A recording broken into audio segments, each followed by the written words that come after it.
एक छोटे से गांव में एक किसान के घर के पीछे एक मुर्गी रहती थी। वह रोज सुबह अंडे देती, बच्चों के लिए भोजन बनता और किसान उसे बहुत प्यार करता था। उसी घर के आसपास एक नेवला भी रहता था। वह किसान का साथी जैसा था, चूहों से घर की रखवाली करता और किसान उसे भी दाना डाल देता। लेकिन उसी खेत के कोने में एक पुराना बटवृक्ष था, जिसके नीचे एक जहरीला सांप रहता था।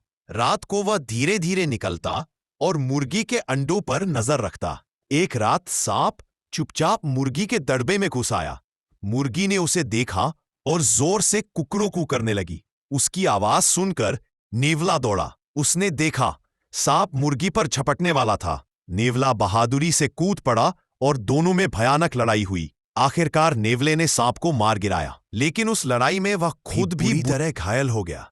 सुबह किसान बाहर आया तो देखा सांप मरा पड़ा है, मुर्गी कांप रही है और नेवला जमीन पर खून में लथपथ पड़ा है। किसान ने उसे गोद में लिया, पर तब तक बहुत देर हो चुकी थी।